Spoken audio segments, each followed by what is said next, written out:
There's one last plane of existence we've only touched on so far, a place where the story and lore is of less importance, a land marred by player killing and cheating, yet with the right people, a fun time for all. It's the multiplayer, made possible by Blizzard's revolutionary free online service, Battlenet. Battlenet was pivotal to Diablo's success and Blizzard's continued success into the 2000s, so why mention it so late into this retrospective? Mostly due to it being a historical aspect of the game. Playing the original version online is a barren wasteland today. Devolution X helps a bit, but still the online play is now limited to playing with friends rather than strangers for the most part. If you want to play Diablo online, you better have some buddies prepared to do the same, or you're gonna be sorely disappointed. Still, being a museum exhibition of sorts, it's my job to document the first iteration of Battlenet and how it was to play online back then, with Diablo for many being the first ever game they played over a network. From the get-go, fans were hyped for the service. The first public beta test had an application form posted on Blizzard's website at 4:40 AM Eastern Daylight Time, and by 4:47, the limit of 1,000 entrants had already been reached. It was a good thing then that Blizzard had strung together a strike team poised to guarantee the online mode worked without a hitch.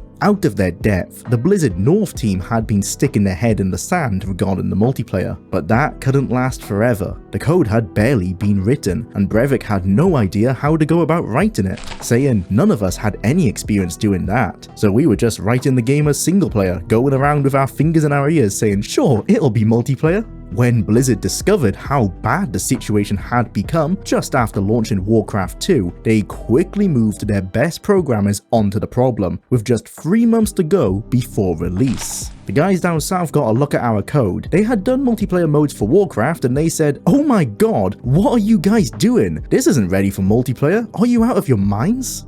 Not all of the strike team's contributions were so helpful, however. Brevik recounted how they also gave some very strange suggestions, like wanting to remove the right mouse button and bring the spellbook up each time before clicking on a monster, with the most controversial idea being to put food in the game, essentially increasing the complexity and mimicking the life sim elements of the competition, rather than maintaining absolute purity of the ARPG. The team's ideas weren't without merit, they too were pulled straight out of the roguelike inspirations, but I think we can all agree with Brevik that the idea didn't align with Diablo's faster paced approach to the genre. Blizzard South had grown frustrated with the erratic online gaming services that were popping up around the mid-90s, mostly based on their price points and inconsistent server performances. At this time, game developers usually signed a deal with one of these costly services to provide the online infrastructure for their multiplayer mode to sit atop. Not only did this cost extra for the consumer, but the developer often had to pay a fee for the privilege too. The middleman was having their cake and eating it. Understandably, Blizzard wanted nothing else but to cut them out of the deal. They resolved to release their own such service instead, primarily written by Mike O'Brien, the networking genius who went on to found ArenaNet and make Guild Wars. Battlenet was just one of his awesome accomplishments, principally for how it circumvented the server issues by being entirely peer-to-peer. The Battlenet structure itself was extremely basic and didn't have to carry much workload, as Brevik would announce the fanfare at his Diablo postmortem. Battlenet ran on one computer. Holy shit. To ensure absolute stability around the globe and across multiple peak times, deals still had to be made with various internet service providers to help spread their network support. In an interview with GameDeveloper.com, Director of Business Development at Blizzard, Paul Sams, revealed how, even at a peak time of 14,000 users, they were not even at 50% capacity and had more than enough bandwidth to handle just about any usage increase or spikes. Battlenet has not crashed, as we have not put all of our eggs into one basket by going with just one ISP. It's kind of like making investments. You diversify your portfolio. Let's say that one of the ISP partners nosedives for 3 hours. Our network routes people to other servers. The only way Battlenet is going down is if the internet goes down. Even with these deals, Blizzard were keen on onboarding as many people as possible into the wonderland of online gaming, so they ate the cost themselves, keeping Battlenet entirely free. an offer barely any online platforms had. When asked how they could justify this seemingly rash business decision, Sams replied, "As game players, we wanted to be able to play our games over the internet for free. How can we justify it from a financial standpoint? We felt we would be able to generate more revenue, increase our sales of boxed units at retail by offering Battlenet free, and we have, about a 10% increase." Players were awed by how responsive and seamless it all was, especially for the time. Reviewers called Battlenet unbelievably painless, with no configurations to tweak and no learning curve to master. Sams continued, "One of the reasons Battlenet has been as successful as it is because we kept it simple. When you buy the Diablo CD-ROM game and select the install icon on the CD-ROM, it automatically installed the game, the software for the game network, and properly configured it. You were ready to go out of the box." Battlenet could even automatically place players into the correct chat rooms based on their location too. We connect users to the fastest server available to them. The system determines which country you're from and puts you into the country-specific chat channel, which helps deal with latency too. Needless to say, this was groundbreaking for 1996, a glimpse into the future that we take for granted now. It wasn't all sunshine and daisies, of course. The banes of modern online gaming, barring microtransactions, were all present as well, even trolling. Starting from the main menu, we can either set up a local game over LAN or online using a direct modem or IPX connection. The easiest way though is to venture onto Battlenet. Between 1996 and 2001, we would have been able to see a number of open games, any of which we could have tried to join, and if there wasn't a password restriction and the game had a free slot available, we'd be into the fray. Why 2001? Well, Diablo 2 killed Diablo 1. Don't get me wrong, a few hardcore fans stayed. Even as late as 2015, I remember seeing a lobby or two pop up, but for the most part, it's dead.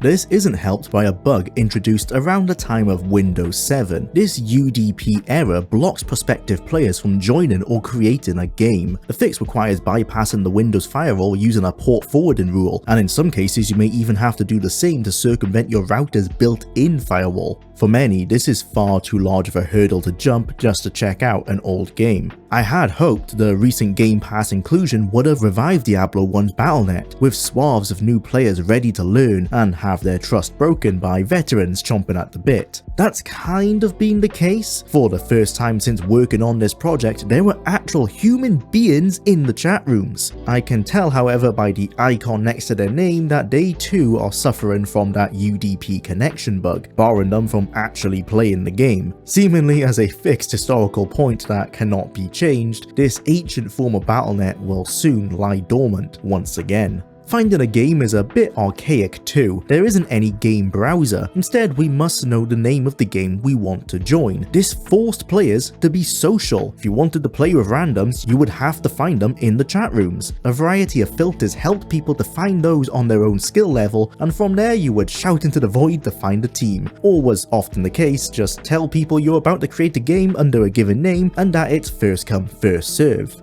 Ignoring the chat rooms was possible using a little thought. Many games had generic names, and if a password wasn't set, you were off to the races. Game, Diablo, or simply 1 were common favourites in my experience.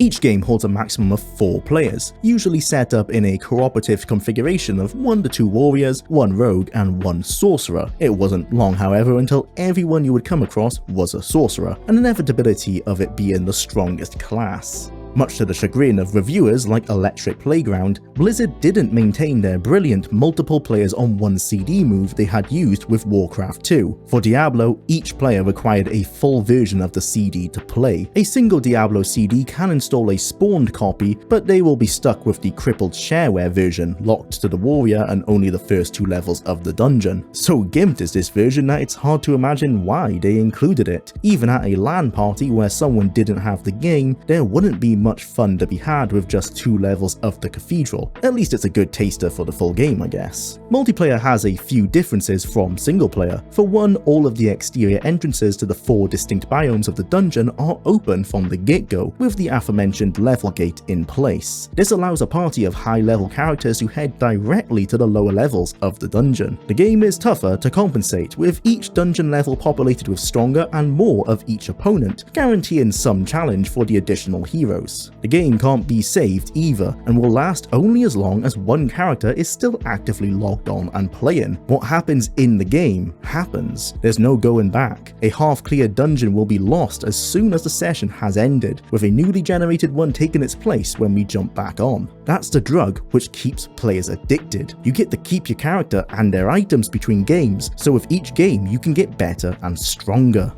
Only 4 of Diablo's single-player quests appear: the Butcher, King Lyric, Archbishop Lazarus, and Diablo, a markedly cut-down list that both streamlines the gameplay and removes the easiest way to grab some of the best items in the game. The loot still exists, but they're all added to the random loot tables, requiring RNG to be found. The other quests were cut due to the late implementation of the multiplayer code. There was only so much time to test the multiplayer, alongside the single-player quests being tested at the same time. Even those few remaining quests have been simplified, removing the unique dungeon rooms. The Skeleton King is found roaming freely on level 3, for example, and Lazarus is located with an altar in a single room on level 15. The most noteworthy and infamous difference is the corpse run. Originally cut from the single-player game, upon your death, all of your equipped items splay out across the floor, along with half of your gold. Your avatar then respawns back in Tristram with only the clothes on their back. It was up to the player to venture back down to retrieve their gear and continue the fight. Corpse runs were a favourite around the Blizzard North office, making its cutting appear a bit perplexing, but it makes sense in regards to their Mon test. Eric Schaefer humorously mentioned that they would rally people in the office to help us get back to our corpse. If the developers of the game needed help from others to save their equipment, what chance did a newbie player have?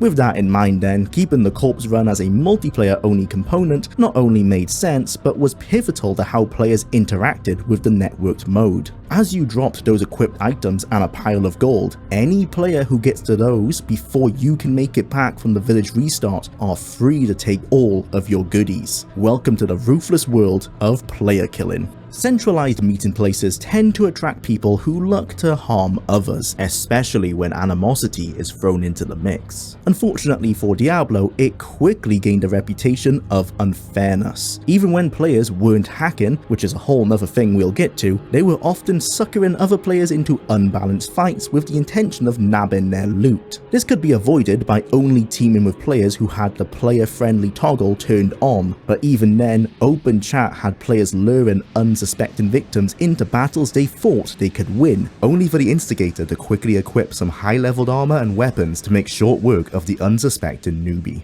Now, Battlenet wasn't really that bad a place, says Tim Chown, writing for Games Domain in 1997. This time capsule documentation of Battlenet as it was then has proven a very useful source for this section. I have my own memories of playing Diablo online, but having missed the golden era and playing the game around 2005 and 6, my participation wasn't quite as pure as for those that played back then. A kind player would resurrect you with the corresponding scroll or spell, but even then they may take some tax, so to say, beforehand. The careful players out there would set up a password protected game, but the thrill of not quite knowing what the guy you're in the room with is going to do is where half of the excitement came from. You'll need to recall how it was when you first played a game online, before the experience grew mundane from repeated exposure, where it truly felt more surreal and social than ever. These are real people doing real things in your game. It was still pretty novel. Not brand new by any means, gamers had been enjoying multi-user dungeons for years. Diablo is frankly primitive in its variety compared to most of these text-based MUDs, yet its presentation exceeded anything else out there. Getting jumped by a sorcerer spamming his strongest magic hits differently than a few lines of text relaying the same thing. The feeling of betrayal, fear, and motivation for revenge are heightened when a graphical interface allows you to witness your assailant. Indeed, player killing was a plague that has never left online gaming. If friendly fire is possible, you can always be sure someone will take advantage of that.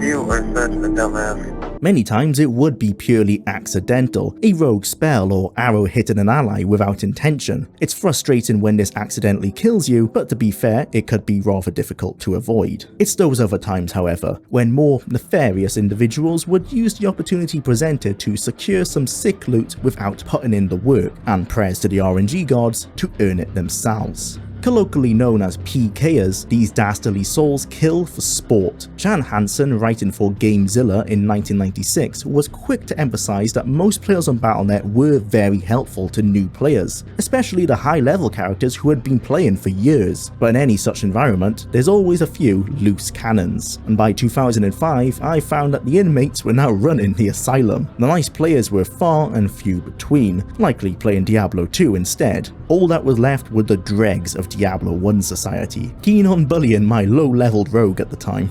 The localized chat rooms were key to finding a party any hour of the day or night that were less likely to be at your throat. One could chat, trade and sell items, join a guild or form a team to jump into hell for a go at Diablo himself. Much of the fun came from trading. Chown wrote how each gold item drop felt like a Wild West standoff. Do you want that cool sword for 20,000 gold? Just who is going to drop which item first? If you drop the sword first, he may just nab it and give you nothing, and vice versa if he drops the gold. Because your character has a fixed name, bad press will travel fast, but Chown has seen some merciless plays, where a simple trade breaks down into a battle to the death. Worst case scenario though, you can always quit to save yourself. That would be called rage quitting in today's terms, but I can't blame the use of the strategy in this case. Practicing a speedy rage quit was vital to saving your inventory. Not all PvP was unwanted. Wherever there's a means to test gaming skill and prowess, people will aim to battle it out to prove themselves the best. In Diablo, it was the depths of hell that became the unofficial site of PvP. Level 16 was the only area where players do not drop their items and gold upon death, making this the go-to location for combat, the unofficial Colosseum. The online aspect of Diablo only added to its already good replay value, yet there's much to critique. One snag is the lag. Players were impressed with how seamless the game was, but it wasn't perfect. The action would freeze as players enter your game or move up and down dungeon levels. Even over a LAN game, there are noticeable jumps in the action from time to time as other players are on the loading screen, with the game seemingly loading for all players in the background, even when you're in the middle of a fight. A feature I know many would have liked to see is the ability to use your single-player characters in multiplayer conquests. This may have been unfair though. The amazing quest item rewards in single-player that can only be found in multiplayer from RNG drops would be all over the place, lessening their significance in the online environment. But that's the thing, items quickly lost any semblance of value due to rampant cheating. Many bugs and exploits were fixed by patches. However, one critical bug was never addressed: the dupe bug. With practice and timing, a character can duplicate any single item, including stacks of money. But even this seemingly egregious bug didn't matter. Without central servers, the peer-to-peer nature that made Battlenet cheap enough to run that it could be free also meant that modded characters were rampant. Downloadable tools called trainers were frequently used to boost characters to max level and attributes, as well as injecting any unique item the player desired, even cut content items that could not be found legitimately. Diablo's multiplayer had been derailed before it could even start. So what went wrong in multiplayer wasn't just that we didn't have multiplayer code, which is a bad thing, don't get me wrong. It was also that we knew people were going to be able to hack because it was peer-to-peer. And that means that everybody's kind of in charge of their own shit. If you want to cheat, go ahead and ruin your little game for yourself. That's fine. We don't really care. And then it came out and instantly we're like, oh my God, they can just upload the cheats and everybody can cheat. Oh my God, I didn't even think about that. As the existence of those trainers and other third-party programs made item duplication far quicker and easier, it's understandable that the dupe bug was never removed. There was little reason to learn the exploit in the first place. Unfortunately, by lacking stronger anti-cheating methods, it was difficult to play a fair game of Diablo. Typical hacked items like the Archangel Staff of Apocalypse, with its 255 charges, made online play more of a chore as cheating became more popular. As the honourable rule-abiding gamers stop playing, only the cheaters are left, a problem that is still seen with many dead online games to this day. Diablo walked, so StarCraft, Diablo 2 and WoW could run. It was a beta test beyond its initial demo period. The lessons Blizzard learned from Diablo ensured their success in online gaming. It's just a shame that its infant essence harms the multiplayer of this otherwise amazing game. Someone had to be first though.